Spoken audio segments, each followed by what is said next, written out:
La dernière présentation, c'est les nouveaux antibiotiques par le professeur Eric Kipnis.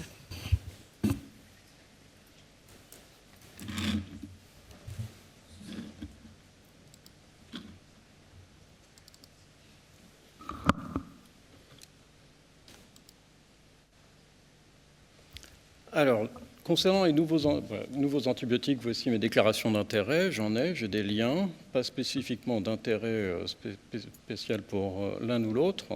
Et la première question, c'est pourquoi des nouveaux antibiotiques? Ça, vous le savez en général assez bien, c'est pour adresser les problèmes des résistances, la multirésistance notamment, avec ce qui est reconnu de plus en plus de par le monde, c'est qu'il y a un certain nombre de décès qui sont, si ce n'est carrément imputables à la multirésistance. Il y en a un grand nombre qui sont en tout cas associés à la multirésistance avec les habituels suspects que sont les pathogènes escape, notamment les BGN multirésistants qu'on va aborder après.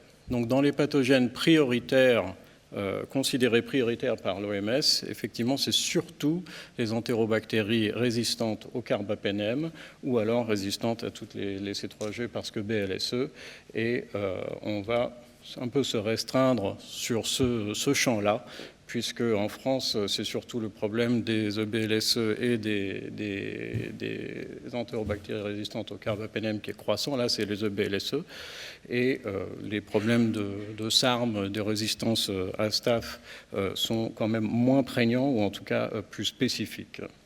Donc on va se restreindre à cette discussion autour des BGN résistants au carbapénème ou BLSE.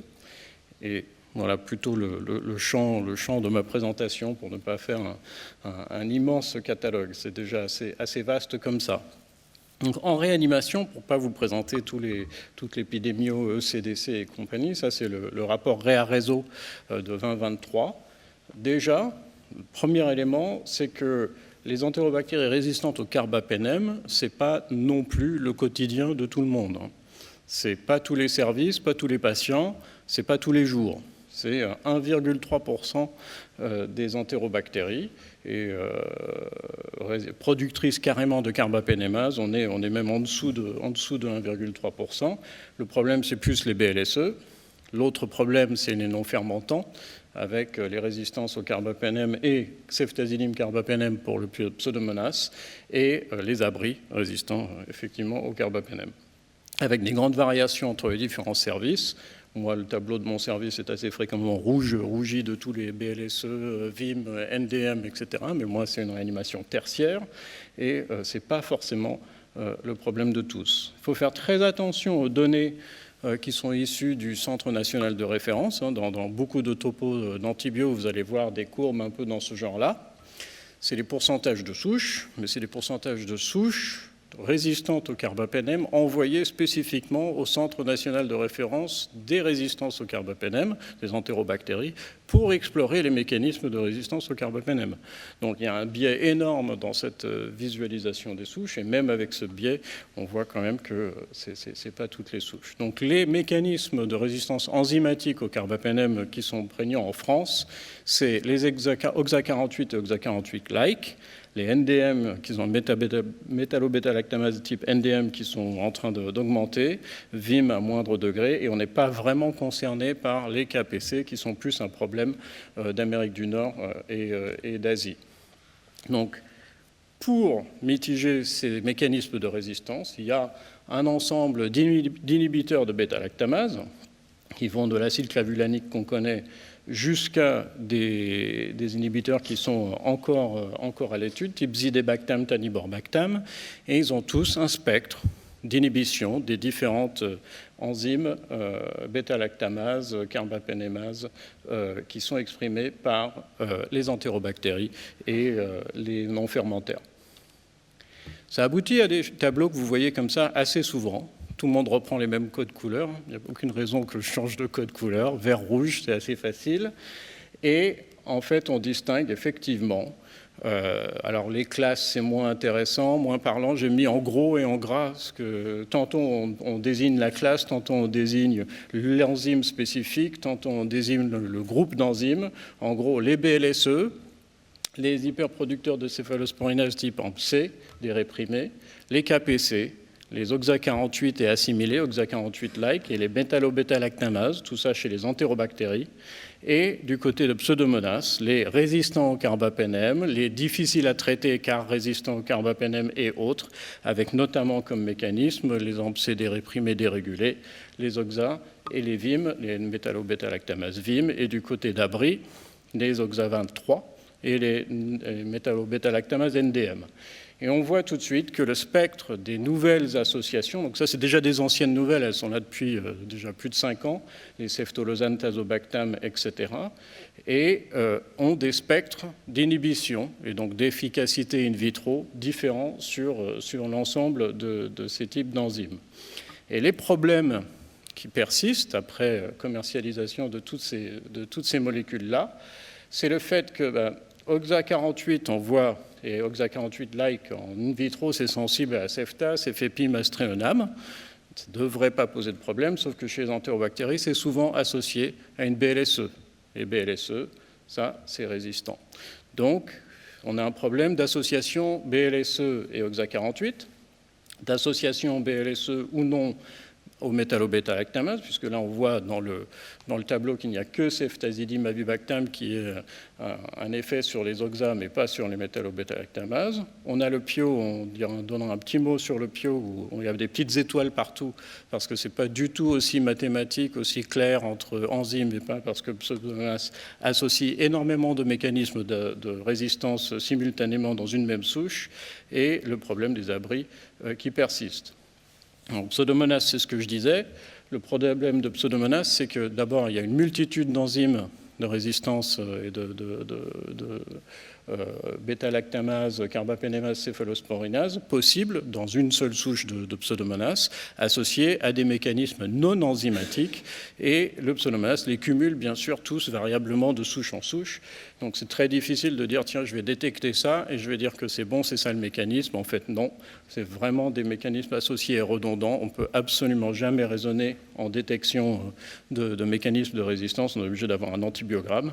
Et ces nouvelles molécules, anciennes nouvelles molécules, sont variablement efficaces de souche en souche. Donc en général, ils sont tous testés avec simplement la différence entre imipenem relebactam qui peut avoir une efficacité spécifique versus l'imipenem, alors que meropenem vaborbactam, le vaborbactam n'apporte rien par rapport au meropenem.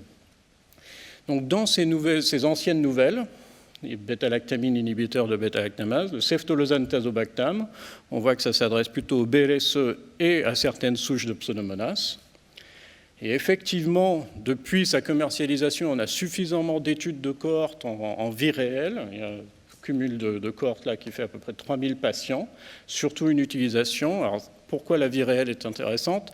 Parce que toutes les études d'AMM qui essayent d'avoir suffisamment de patients pour faire des études de non-infériorité versus un comparateur, en général, à la fois le site infectieux et surtout les mécanismes de résistance ne sont pas très relevants par rapport à les indications cliniques vraies de multirésistance. On ne les a pas, ces souches multirésistantes, on les a après dans des études de cohorte de vie réelle. Donc là, effectivement, on s'approche plus de ce qu'on a en réalité, l'utilisation sur des souches multirésistantes de Pseudomonas, surtout pour le ceftolozane tazobactam, des chocs septiques. Et là, quand on regarde par rapport à l'étude d'AMM, qui est la première de COLEF, on voit qu'on est dans une zone de succès clinique qui est au moins autant que l'étude d'AMM, voire plus, pour des souches résistantes, des patients de réanimation en choc septique pour 30 à 40% d'entre eux, et versus des vrais comparateurs que sont meropenem avec ou sans tigecycline, avec ou sans aminoside, avec ou sans colistine, etc. Donc, une vie réelle qui confirme à peu près l'efficacité. Pareil pour ceftazidime avibactam. Là, on voit que le spectre s'étend aux OXA48, OXA48-like, toujours certains Pseudomonas, même si on a tendance à préférer ceftolozane en théorie, en pratique, quand on fait des antibiogrammes, ce n'est pas toujours aussi clair que ça. Et là, on voit ce partage entre deux de quelque chose qui est surtout utilisé pour les entérobactéries multirésistants ou les Pseudomonas résistants au carbapénème. Là encore, des vrais pourcentages de multirésistants, vrais pourcentages de chocs septiques, et on a également cette à peu près même répartition sur le fait d'avoir en vie réelle quelque chose qui est aussi actif que dans l'AMM, mais sur des vraies souches, chez des vrais patients de réa, choqués, etc., versus des comparateurs habituellement utilisés. Un des problèmes sur ces deux associations-là, céphtalozane tazobactam et céphtazidim avibactam, c'est une émergence de résistance en cours de traitement. Là, vous voyez que l'odds ratio est de plus 4% par jour de traitement, et c'est des résistances croisées. On est à peu près à 30% de résistance croisée quand on est résistant à l'un versus l'autre, confirmé dans une autre étude dans Lancet Infectious Diseases, avec également 22% d'émergence de résistance dans l'un, 23% dans l'autre. C'était des études comparatives de l'un à l'autre. Donc ça, c'est un des problèmes de ces molécules, on va dire les anciennes nouvelles molécules. Dans les nouvelles molécules, c'est-à-dire celles qui ont vraiment été récemment approuvées, la MM récente, c'est en 2024, le cefepime et le métazobactam. Donc là, on n'a pas une différence fondamentale avec le céphtazidim et avibactam, si ce n'est une efficacité très intermédiaire versus les KPC, qui ne sont pas notre problème en France. Donc on peut dire qu'on est un peu similaire à céphtazidim avibactam, si ce n'est, quand on revient à céphtazidim avibactam, on avait un intérêt sur le Pseudomonas résistant au carbapenem, qu'on n'a pas pour le cefepime et le métazobactam. Donc c'est un peu on va dire, céphtazidim avibactam light, qu'on pourrait utiliser pour ne pas griller le céphtazidim avibactam, qui, lui, est encore efficace sur des souches de Pseudomonas résistants. Là, on n'a pas de vie réelle, c'est une AMM en 2024, donc on a les études d'AMM avec leurs intérêts, c'est-à-dire qu'elles sont bien faites, prospectives et tout, et leurs défauts. Là, le défaut, on voit qu'on est essentiellement sur l'infection urinaire, qui n'est pas le quotidien constant de tous nos patients de réanimation chirurgicale ou autre. L'intérêt ici, il y a quand même 18% de BLSE, absolument aucun OXA48, alors que c'est un des intérêts du spectre, et c'est là toute la difficulté des études d'AMM. Et quand on prend le comparateur, piperacine tazobactam, pour les infections urinaires soi-disant graves, ce n'est pas forcément le comparateur des guidelines. Et par contre, ils ont atteint leur objectif de non-infériorité, voire même, ils avaient prévu, et ils ont une analyse de supériorité pour la guérison clinique combinée à l'éradication microbiologique. Donc ça, c'était gagné pour cefepime et tazobactam, et des analyses post-hoc qui étaient prévues et qui montrent quand même que même quand on se focalise sur les BLSE, c'est toujours vrai. Et même quand on prend des souches qui étaient sensibles à piperacine tazobactam, c'est encore vrai aussi. Et là, probablement, confusion entre les deux, puisque piperacine tazobactam, même si le spectre peut effectivement être bon pour les BLSE, après on a souvent des problèmes d'atteindre les CMI avec les problèmes PKPD de piperacine tazobactam. L'autre nouvelle bêta-lactam inhibiteur de bêta-lactamase, c'est l'astreonam avibactam, où là, on a un spectre qui s'étend, pour une fois, vers les métallo-bêta-lactamases.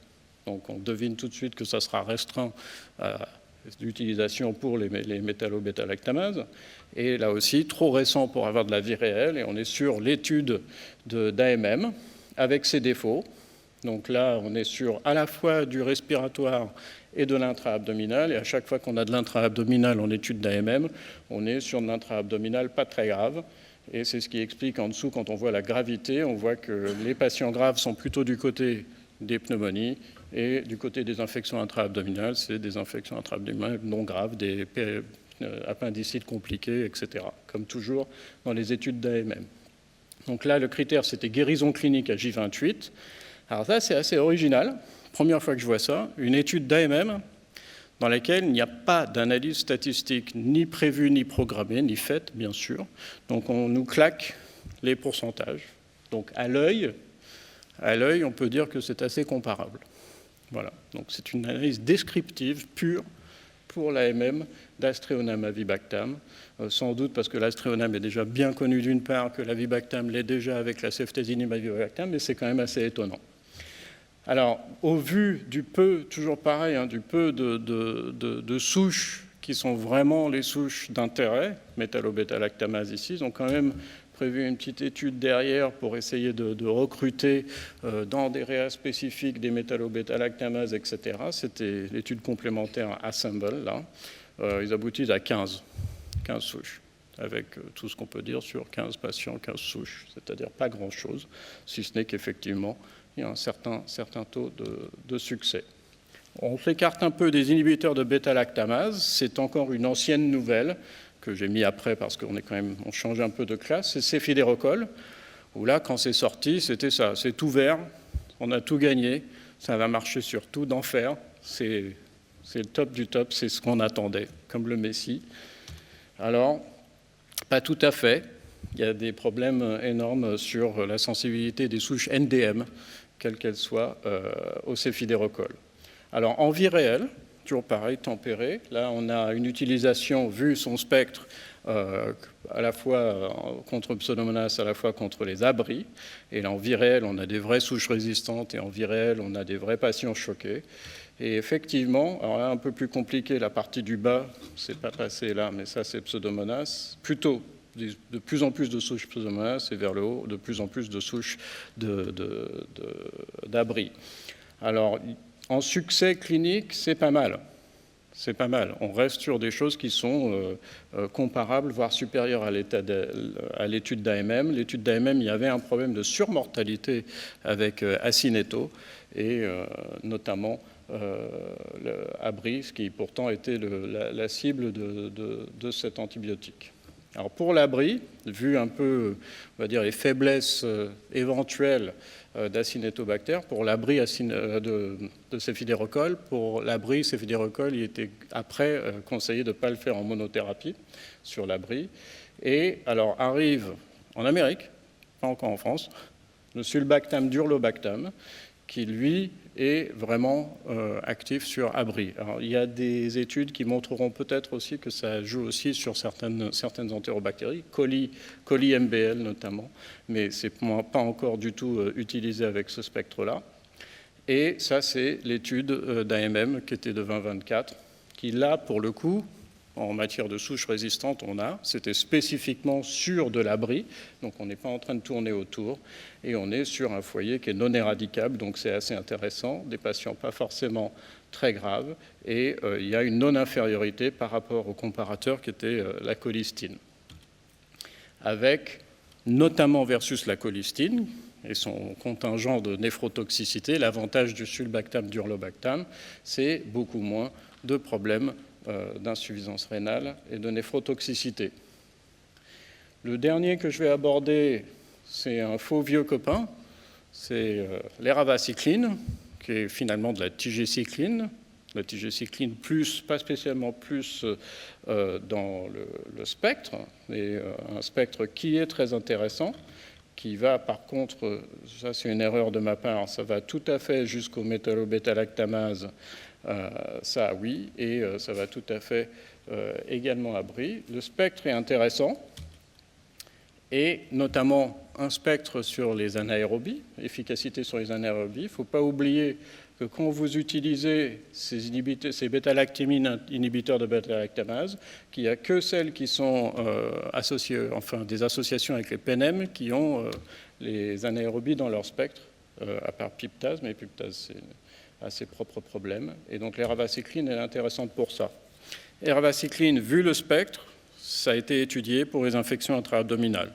Donc 2 études d'AMM, une versus l'ertapenem, c'est pour ça qu'ils en ont refait une autre derrière, ce n'est pas le comparateur au top du top, quand même des BLSE, quand même un peu d'abri, et évidemment des patients pas graves, puisqu'infection intra-abdominale, donc appendicite, etc., mais non inférieure. Ils l'ont refait versus le méropenem, avec un peu plus de BLSE. On ne sait pas s'il y avait des résistants au carbapenem, et il y avait un tout petit peu d'Acinetobacter, et encore une fois, non inférieur. Alors, j'aime cette étude-là particulièrement pour montrer que dans toutes ces études d'antibio et de foyer intra-abdo, il faut faire très attention, c'est quand même la chirurgie qui gagne. En aucun cas, l'eravacycline ne marche sur le Pseudomonas. C'est juste pas efficace sur le Pseudomonas. Et là, sur Pseudomonas, il y a 95% d'efficacité. Voilà. Parce que dans une infection intra-abdominale, c'est la chirurgie. L'antibio, c'est quand même un peu pour faire joli, essentiellement. Donc faire très attention à l'interprétation de ce type d'études-là. Là, on a un antibiotique qui ne marche pas, mais on a 95% de succès. Et il ne faut pas sous-estimer, donc ça c'est des études non multirésistantes, ça c'est une des rares qui reprend des études des souches multirésistantes, où certes l'antibiothérapie a une influence sur la mortalité, mais elle est quand même en général écrasée par l'éradication du foyer, même pour de la multirésistance. Donc ça reste une préoccupation absolument essentielle. Donc comment on utilise ces antibiotiques-là, ces nouveaux antibiotiques? Vous avez vu que toute la discussion est autour des mécanismes. Donc il faut avoir le mécanisme pour les entérobactéries, donc éventuellement de la détection précoce de mécanismes, type PCR, multiplex, etc., ou évidemment l'antibiogramme. Et pour les non-fermentaires, dont les mécanismes sont plus compliqués et pas forcément enzymatiques, là, c'est utilisation sur antibiogramme. Est-ce qu'il y a des solutions rapides pour ça? Le Malditoff, on a l'espèce, on n'a rien d'autre. Les PCR multiplex, on a l'utilisation standard des multiplex après la positivité de la culture, donc rapide mais après la culture. Et maintenant, on commence à avoir l'utilisation directe sur les prélèvements respi, où là, on peut avoir, si les gènes sont détectés, et il y a un certain nombre de gènes qui sont détectables, on peut avoir un intérêt là-dessus. Attention, pas pour le PIO, pour toutes les raisons qu'on a dit de manière répétée. Et il commence à y avoir des systèmes d'antibiogrammes rapides, type Reveal et autres. Le problème, c'est que de souche en souche, enfin d'espèce en espèce, les délais sont différents, la fiabilité est différente dans le type d'antibiogramme qui est rendu. On peut aussi tricher. On peut tricher si on a un patient colonisé pour lequel on a déjà eu un résultat concernant le colonisant et donc on a déjà l'antibiogramme et on dégaine finalement sur l'antibiogramme du pathogène colonisant. Donc on ne sait pas s'il est pathogène d'ailleurs, il est colonisant. Alors, est-ce que c'est légitime de faire ça? Dans le principe, éventuellement, oui. Alors là, on a une méta-analyse de méta-analyse, une méta-méta-analyse, beaucoup. Et en tout cas, c'est une synthèse, quoi.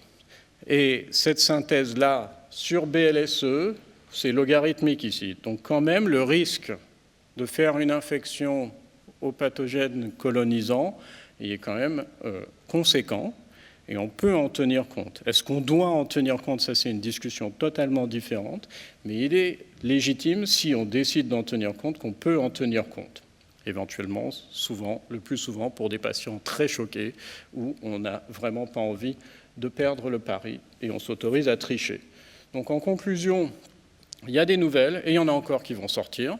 Elles s'étendent de spectre et elles ont un intérêt. Elles ont un intérêt, par contre, elles ciblent vraiment spécifiquement des mécanismes de multirésistance. En souche et en in vitro, on est très content.